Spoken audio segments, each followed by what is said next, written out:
Salut à tous, c'est Loïc, bienvenue sur Tout Berzingue. Aujourd'hui, je suis à Savigny-les-Beaunes, près de Beaune, en Côte d'Or, pour visiter le château de Savigny avec tous ces musées. Vous allez voir, il y a pas mal de choses. Il y a une collection à Barthes qui est incroyable, une collection de motos, il y a une collection aéronautique, il y a des miniatures, je crois qu'il y a aussi des camions de pompiers. Enfin, il y a plein de trucs, je sais plus combien il y a de musées, enfin, c'est un truc de fou. Allez, c'est parti.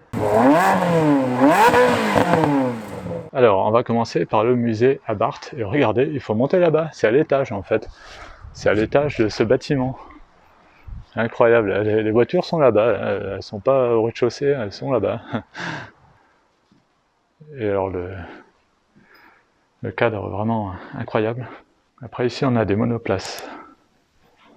Donc, pour rappel, à Barthes, bien sûr, c'est une marque italienne hein, qui prépare généralement des Fiat. Celle-ci, c'est une Formule 2, 4 cylindres, là encore. 1 litre le moteur, 120 chevaux, 420 kg, plus de 230 km/h. Une autre ici. Donc voilà, beaucoup de barquettes, beaucoup de monoplaces. Donc Barthes fait toujours d'ailleurs hein, des voitures de sport. Voitures incroyables, donc là voilà, beaucoup de barquettes. Une collection incroyable hein, de Barthes. Je crois que c'est la des plus grosses collections au monde. La déco est magnifique. Regardez, là on peut voir qu'on a même des mobylettes. On a une 1800 cabriolet. Là celle-ci je sais pas, alors c'est dommage que ça soit pas marqué. 70 HP. Donc ça c'est un peu comme les autos Bianchi à Barthes. Là une 1300. Regardez celle-là, le pare-choc. Celle-ci aussi. 850 celle-ci. Et donc là bien sûr on a une Fiat 500 à Barthes. Il en fallait forcément une. Ça marche super bien. Hein. Bon rapport poids-puissance, super marrant, on doit avoir des bonnes sensations. Donc là-bas on en a une qui est même, ça doit être une 600, la grise, magnifique. Donc oui, la déco est vraiment superbe. Hein. Avec les pierres apparentes et tout, là, c'est... Alors celle-ci c'est une Abarth 2000 SP SE010, Quattro Fari 1967, moteur 4 cylindres, 1,2 litres, 280 chevaux, pour 575 kg, vitesse maxi 270 km/h. Après là on a une 1000 SP SE04 1966, moteur 4 cylindres en ligne, la cylindrée elle fait même pas 1 litre, puissance 105 chevaux et un poids à 500 kg, vitesse maxi 210 km/h. Et après ici on a une barquette, une 3000 SP SE013 1968. Là par contre on a un V8, la cylindrée c'est un 2,9 litres, le poids 670 kg et elle va à plus de 300 km/h. Bon, c'est la folie, plus de 300 km/h pour celle-ci. Regardez le rétroviseur. Et après on a celle-ci, c'est pas marqué ce que c'est mais elle est absolument magnifique. Alors celle-ci c'est une 2000 SP SE04 1966, moteur 4 cylindres, 2 litres, 260 chevaux pour un poids de 500 kg. Et vitesse plus de 250 km/h.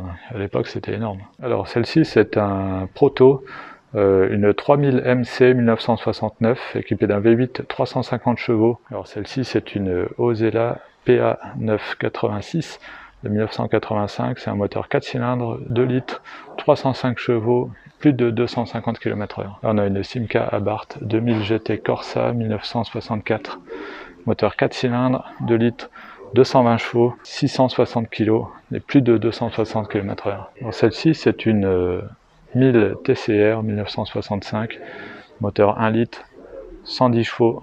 Et maintenant, on va aller voir les motos. Alors déjà que je suis pas spécialiste à Barthes, mais alors là, les motos, c'est encore pire. Donc je vous laisse admirer, là, je vois qu'on a des BMW. Et on a aussi des miniatures en face. Hein. Là, on a des Honda.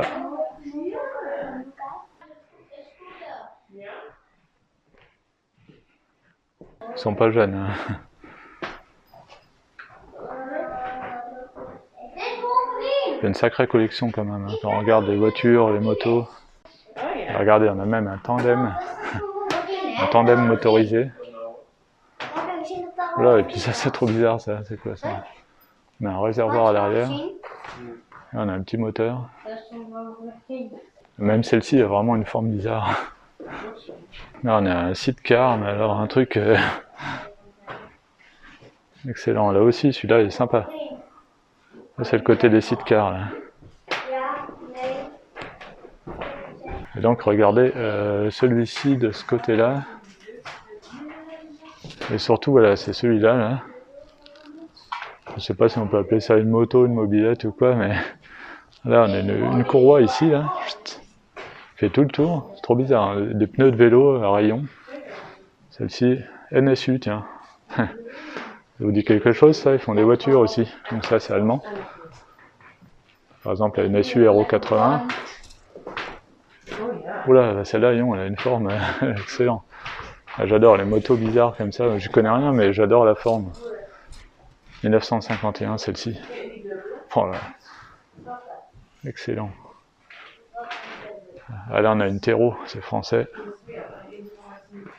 Donc voilà, on va continuer avec les sidecars. On a qui ont des pare-brises.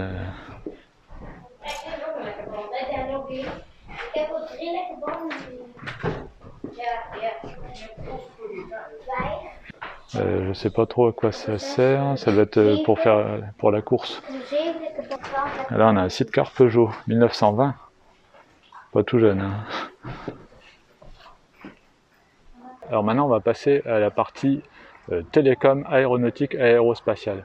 En fait le propriétaire c'est un fou quoi, il a un château avec une propriété et il collectionne plein de trucs de malade, vous allez voir, c'est incroyable. Voilà, donc là par exemple on a un nez d'avion de chasse, normal, mais vous allez voir, hein, il y a carrément des avions de chasse dans la cour. Alors là on a carrément un satellite quoi, le mec il a acheté un satellite. On a des maquettes de fusées Ariane, etc. Donc ça c'est une maquette d'avion fusée. On va récupérer un train d'atterrissage. En fait, j'ai l'impression que tout ce qu'il peut récupérer, il récupère. On a des maquettes de fusées. Là c'est un simulateur de vol. Attention, siège éjectable. C'est excellent. Hein. Là on a une maquette de fusée. Et donc là un satellite. Donc le mec il achète un satellite quoi, normal. C'est un fou, j'aime bien les fous comme ça. C'est énorme hein, le satellite, je sais pas si vous vous rendez compte en vidéo, mais celui-ci est énorme. On a des maquettes. Alors là je sais pas si c'est encore un simulateur ou quoi. Alors on a un proto en fait, ça c'est un proto, un Mirage. Je sais pas comment elle a récupéré ça. Là, il transportait la bombe atomique, 1959. Là on a un bout d'avion de chasse qui traîne dans le jardin, normal. Et là je pense qu'il faut pas être là au moment où ça démarre. Hein. Voilà, il démarrera plus hein, celui-là. Alors là on a du vieux matériel agricole des années 30. Une charrue, enfin deux charrues. Par contre, j'ai peur qu'elle rouille là. Ça va être une espèce de herse. Une râteleuse. Ouais, alors des trucs, je sais pas trop si ça c'est une charrue. Une faucheuse. Tirée par les chevaux. Hein. Ça c'est une espèce de charrue, là on a une charrette. Ouais, par contre, ça, j'ai l'impression que c'est en train de pourrir. Encore une charrue. Ça c'est une faneuse. Voilà, des charrues. Alors maintenant, on passe au musée des tracteurs prototypes vignerons et musée des moteurs d'avion, hélices et réactions. Donc là déjà, à l'extérieur, on a ça, là, un fuselage. Je sais pas trop ce que c'est. C'est pas marqué. Bon, le mec il a ça dans son jardin. Et donc là, on a plein de matériel de vignerons. Voilà, bon, pour faire la vendange ou tailler les vignes. Donc on va aller voir ça tout de suite. Ah ouais, il y a du matos là. Donc là, on a un tracteur. Bon, forcément, c'est du matériel un peu spécial. Donc ça, c'est pour la récolte de framboises, cassis et groseilles.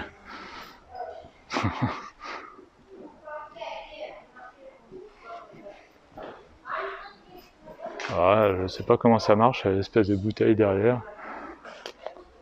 Ça doit faire un potin ce truc. Et voilà, donc là on a encore des tracteurs. C'est vraiment spécial. Hein. J'aime bien tous ces vieux engins comme ça.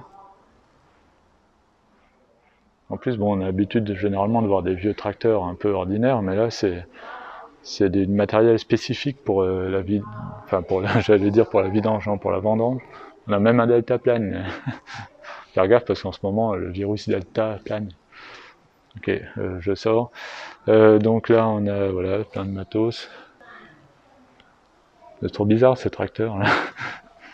Ouais, j'aime bien. Ça doit polluer à mort en plus, c'est ça qui est top. Les vieux motoculteurs là. Alors ce qui serait encore mieux, c'est de les voir fonctionner. Bon, je suis pas sûr qu'ils démarrent tous, hein, parce qu'ils sont dans leur jus. Hein. Il y a même des calèches. Ah, j'aime bien aussi les calèches. Moi, j'aime tout. Un corbillard. C'est Luc et Luke, les corbillards qu'il y a dans Luc et Luke. Le croque-mort. Ah bah il y en a deux même. Ça, c'en est un aussi, ça. Alors mon grand-père conduisait le corbillard. Hein. Un corbillard comme ça, avec un cheval. Parce qu'il n'y avait pas beaucoup de chevaux, je sais pas, à l'époque, dans le village. Et du coup, mon grand-père en avait un. Et du coup, son cheval tirait le corbillard. Voilà, alors je sais pas à quoi il ressemblait, j'ai pas de photo, mais ça devait ressembler à peu près à ça. Mais il était pas croque-mort, hein, mon grand-père, mais comme il avait un cheval. Et du coup, voilà, donc là on a... Oh là, bah celui-là il est bizarre, c'est quoi ce truc? C'est des tracteurs qui sont assez hauts. Le conducteur est perché, hein.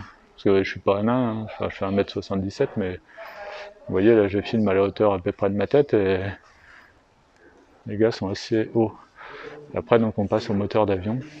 Moteur à réaction ou pas, il y a des deux. Celui-là il est énorme, ça, c'est quoi ça? Donc, il y a des moteurs d'avion de chasse. Le mec il était passionné par pas mal de choses. Hein. On a des trains d'atterrissage. Le mec il collectionne tout ce qu'il peut récupérer. Donc ça c'est moteur d'hélicoptère. Les moteurs en étoile comme ça, c'est magnifique. Ça ressemble plus à un moteur de voiture, mais c'est bien un moteur d'avion. Hein. Là, il y a l'hélice en face de moi, je peux vous dire que ça se met en route. Je suis découpé en rondelles. Alors à l'époque, on trouvait des moteurs comme ça d'avion sur des voitures, hein, des fois. Là, on a un 6 cylindres, 400 chevaux. Ça, c'est un moteur d'avion, mais qu'on pourrait retrouver sur des voitures, typiquement. Voilà, le turbo-réacteur. Alors ça, c'est un moteur hispano-suiza, ce truc. 3500 kJ.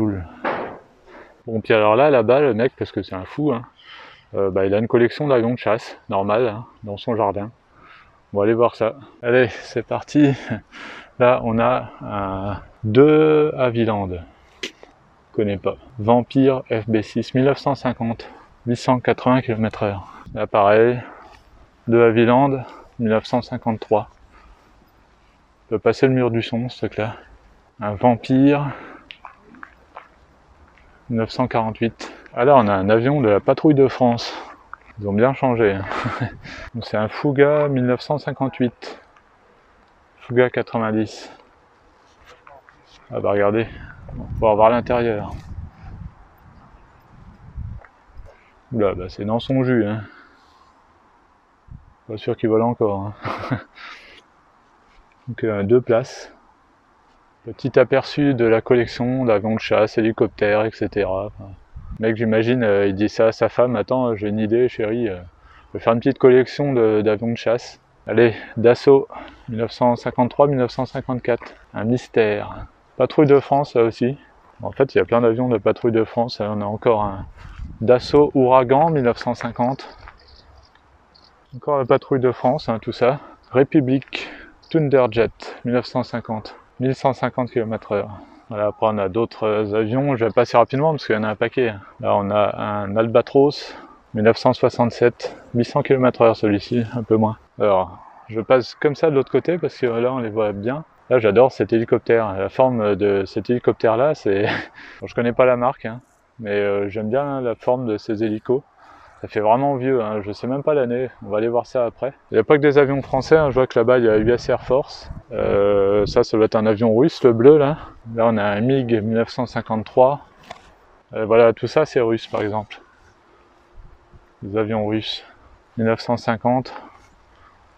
Ouais, donc là on a tout un tas d'avions russes. Alors généralement ils ont des formes bizarres, tout ce qui est russe. J'aime bien. C'est une collection de fous il collectionne tout ce mec. Ah bah j'avais pas vu, il y en a encore un perché là-bas. Là. 1955, un MiG. Je sais pas comment il a récupéré tout ça le gars et comment il les a ramenés ici. Quoi. Tout ça c'est des MiG années 60. Alors là on a un Sukhoi. Donc le Sukhoi est pareil, hein. Typique russe. Sukhoi encore, 1972. Avec les missiles là, donc certainement désactivés ou des faux. Nikovan, je connais pas. Oula, 2300 km/h celui-ci, hein. Attention, là, ça rigole plus. République 1952. Alors, tout ça, donc c'est années 50 du coup. Alors celui-ci là, qui est plus petit, un Fuga. Fuga 1958. Ça c'est un vautour, il est beaucoup plus gros celui-là. J'ai l'impression qu'aujourd'hui ils sont moins gros, je sais pas. Ça c'est un avion anglais qui va à 2 fois la vitesse du son. Ça c'est un Albatros en fait, et c'est Prague, donc République tchèque. Ça devait être même la Tchécoslovaquie à l'époque. Et donc voilà le fameux hélico que j'aime bien. J'aime bien la forme. Alors c'est un Sikorsky 1955, c'est américain. Là, j'ai failli me prendre une pale d'hélicoptère dans la tête, quoique ça passe juste. Alors celui-ci, le petit, là, c'est pas marqué ce que c'est. Et là, donc pareil, donc ça du coup, ça doit être pareil, marque américaine, Sikorsky. J'adore parce que je sais pas, c'est des trucs, donc c'est 1952, et on doit en voir dans des films et tout ça, et du coup, je sais pas, j'aime bien leur forme, moi, je trouve que c'est bizarre, c'est trop marrant. Là, on a un sabre, ça c'est américain, là aussi. Et après, on a les fameux hélicoptères français. Donc la France très réputée hein, pour les hélicoptères. Et là voilà, Dassault français. Mach 2,2. Ça va à 2,2 fois la vitesse du son. Voilà, la Navy. Donc là on est dans les avions américains, donc c'est un Crusader. Je sais pas si ça se prononce comme ça. Les fameux là avec les dents de requin à l'avant là. Un Crusader aussi. J'espère que ça se prononce comme ça. Donc ça c'est 1973, c'est les années 70. Dassault, on revient en France. Un étendard 2, encore un étendard. Donc là on a un Mirage 1964. C'est énorme. Finalement c'est plus gros que je pensais. Donc on en avait beaucoup plus petit, là on a un Fuga, c'est français. Finalement ça va être plus long sur les avions que sur les bagnoles, ma vidéo là. On a un Fiat. Ouais, on a un Fiat. Je savais pas que Fiat avait fait des avions de chasse. On en apprend tous les jours. Là aussi, c'est un Fiat. J'ai l'impression qu'il y a du vent, donc je m'excuse par avance. J'ai un micro avec une moumoute, mais des fois ça suffit pas. On a un Jaguar, là par contre je savais que Jaguar avait fait de l'aéronautique. Voilà, de l'autre côté, on a pas mal de Dassault en tout genre. Des Mirages. Un peu plus petit, mais l'autre est vraiment énorme là-bas. Voilà, donc là on a encore un Jaguar. Ça c'est quoi? République. Ça je pense que c'est un République aussi. Le Mirage encore, très connu hein, les Mirages. Donc là c'est années 60, hein, c'est plus vieux qu'on pense. Voilà, encore un Mirage. Tout ça je pense que c'est des Mirages.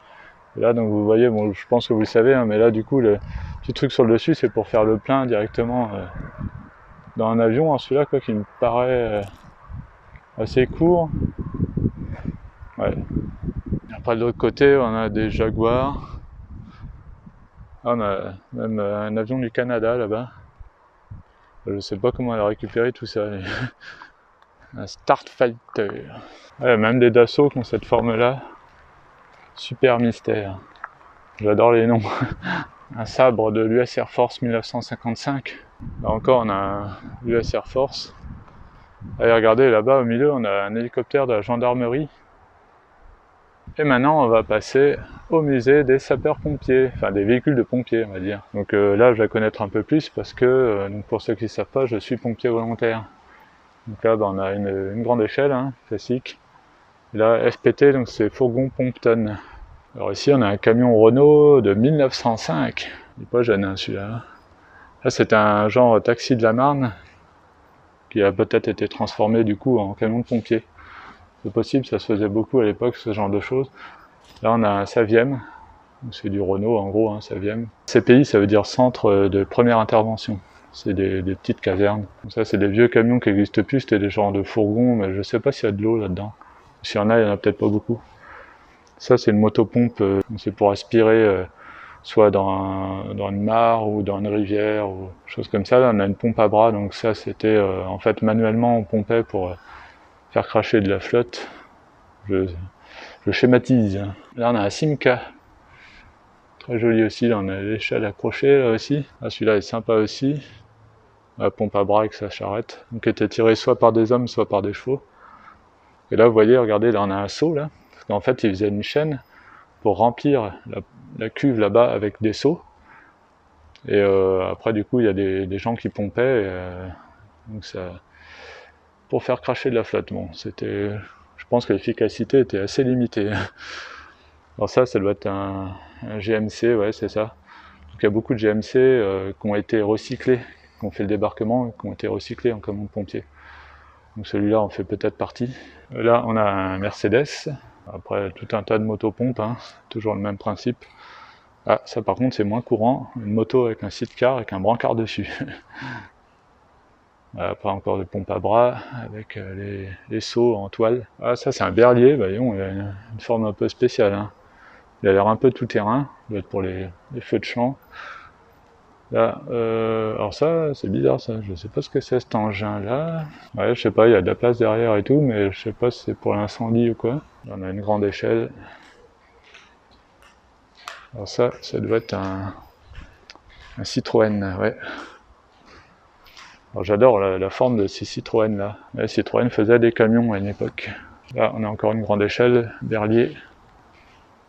J'ai beau être en grand angle, je pense qu'il y a un petit manque de place et ils font un peu comme ils peuvent. On a une remorque avec un dévidoir. Ça c'est une camionnette, alors je sais pas si c'est une ambulance, vu qu'il y a une échelle, je pense que c'est plutôt une camionnette, donc Peugeot. Encore sûrement un engin militaire recyclé en camion de pompier, c'est bien possible. Ah regardez, encore un Citroën, je crois que c'est un 23 ça. Citroën 23. Avec les battes à feu. Les battes à feu là, c'est ce que vous avez là, c'est pour éteindre les feux de chaume. En fait, vous tapotez sur les flammes et ça les éteint. Sans eau. Bon, on s'en sert plus aujourd'hui. Là, on a un Lafli. Ah bah ça j'ai fait des interventions dans à peu près le même. Un fourgon Renault. Voilà. Et comme je suis plus tout jeune, mine de rien, j'ai commencé pompier à 16 ans et on avait un fourgon qui était à peu près comme ça, un petit peu plus gros, mais il avait vraiment cette forme-là. Et là, encore un Citroën, un fourgon. J'aime bien la forme, elle est un peu spéciale. Voilà. Le cadre est vraiment sympa. Là, on a un petit plan d'eau, une petite rivière avec la cascade et le château, très beau château. Et donc le gars dans sa propriété, il a toutes ses collections. Et c'est pas fini puisque là, je vois qu'il y a des aéroglisseurs. Alors ça, j'adore les aéroglisseurs. Mais bon, c'est toujours pareil, moi ce que j'aimerais bien, c'est les voir fonctionner, ça sera encore mieux. Mais là, déjà comme ça, c'est sympa. Et celui-là, il est énorme. Hein. On en a un plus petit. L'année 68, c'est anglais ça. En fait, il y avait des années 60, 70, même jusqu'à 80, ils faisaient des trucs de fou. Aujourd'hui, je trouve que c'est assez calmé, c'est dommage. Enfin, ou alors c'est pas sous la même forme. Mais là, j'adore ces trucs-là, qui avaient des formes bizarres. Aujourd'hui, tout se ressemble. C'est vrai, hein, que ce soit dans les voitures ou tout ça, maintenant, elles commencent à avoir toutes la même tête. Alors, c'est surtout à cause des normes. À l'époque, il n'y avait pas tant de normes, et du coup, ils pouvaient faire un peu ce qu'ils voulaient. Donc là, voilà, les aéroglisseurs, ça, je trouve ça excellent. Donc, comment ça marche? C'est un peu en ruine, hein, l'histoire. Bah, regardez ça, déjà, ça va être sympa, ça. Donc, on peut aller sur terre et sur l'eau avec ça. Celui-là est trop bizarre, hein. J'ai du mal à imaginer, c'est un aéroglisseur, ça, non? On peut pas aller sur la terre avec ça, c'est pas possible. Même un aileron, comme sur les voitures. Essuie-glace et tout. Ah ouais, un ventilo qui est comme ça. Ah, ça doit quand même le soulever du sol, du coup. C'est un truc de fou, ça. Oh. Excellent. Donc le mec, il a aussi des aéroglisseurs. Alors là, je suis au 2e étage du château. Et je pensais que c'était fini, et pas du tout. Là, il y a un musée de motos. Alors, on va les balayer. J'y connais absolument rien, mais ce qui est sûr, c'est qu'elles sont magnifiques, ces motos. Elles sont en bien meilleur état que celles qu'il y a dans l'autre, le hall où il y a la collection Abarth. Là, elles sont comme neuves.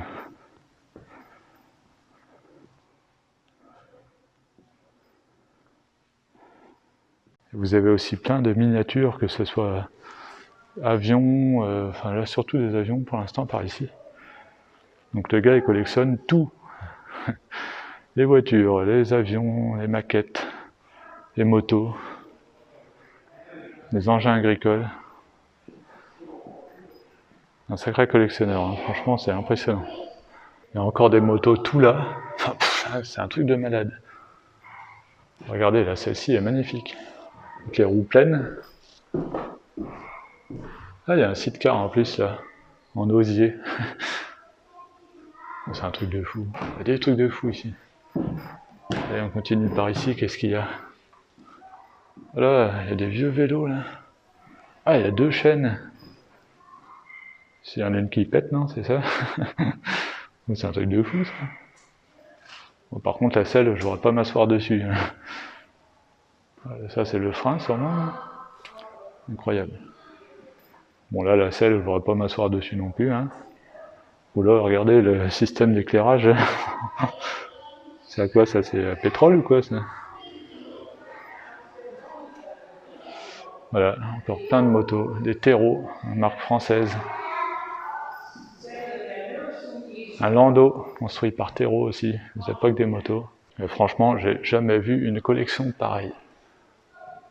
Là, je vous le dis, il faut venir visiter ici, c'est incroyable.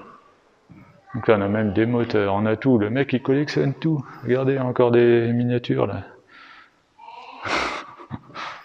C'est un truc de fou, ça en finit pas.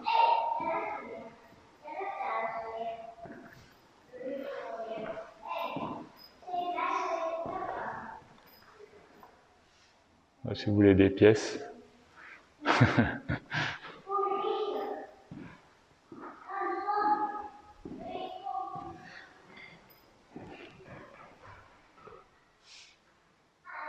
Ah, une trottinette. Là, bah, comment ça marche? Il y a une chaîne dedans.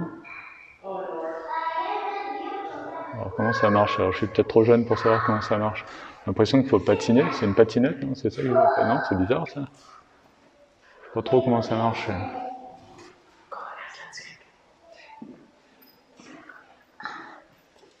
Même en l'air, il y a des trucs. Hein. On a encore un deltaplane. Un vélo bizarre. Et encore tout un tas de motos.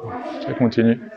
On a même un espèce d'avion, là. Enfin, c'est un avion, même. C'est trop bizarre, hein, celui-là. J'ai l'impression qu'il y a 2 ailes. Norton. Ouais, tout un tas de vélos, là. Un tricycle. Bon, là, on a un siège peut-être éjectable, sûrement. Et donc là, on est dans la partie aéronautique avec des maquettes, pour l'instant. Mais pas que, là, on a je sais pas comment on appelle ça, une verrière d'avion de chasse. Et plein de maquettes. C'est impressionnant le nombre d'avions qu'il a en maquette. Que ce soit des avions de chasse, enfin, la folie, la folie. Encore un siège éjectable. Voilà, encore tout un tas de matériel, d'avions de chasse, des hélices, sièges éjectables. Il y a tous les instrumentations. Une petite montgolfière. Là. Voilà, siège éjectable avec son parachute. Des moteurs, enfin des hélices, il y a de tout, de tout, de tout. On a un parachute là. Et toujours des maquettes. Alors après, bien sûr, on peut visiter tout l'intérieur du château. Donc là, je suis presque au sous-sol dans les anciennes cuisines. Bon, ça c'est comme les châteaux classiques, hein, mais si vous aimez, et moi j'aime ça, donc c'est cool. Bon, et bien voilà pour cette vidéo sur le château de Savigny-les-Beaunes.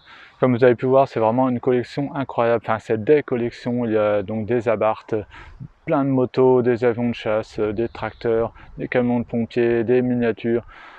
Il y a de tout, des vélos, il y a de tout. Franchement, c'est vraiment top. C'est immense. C'est pas très cher l'entrée, je sais plus, j'ai payé 12 € je crois. Donc voilà, en plus, bon là en ce moment c'est Covid, donc on a une jauge de 50 personnes. Donc du coup, il n'y a pas trop de monde. Donc c'est bien. Faut juste attendre des fois un petit peu que les gens sortent pour pouvoir rentrer. Bon, ça va, j'ai pas attendu longtemps. En tout cas, si vous avez aimé cette vidéo, n'hésitez pas à mettre un pouce bleu, n'hésitez pas aussi à vous abonner et activer la petite cloche, comme ça vous serez au courant dès que je mets une nouvelle vidéo. Et on se retrouve à très bientôt sur Tout Berzingue. Allez, salut!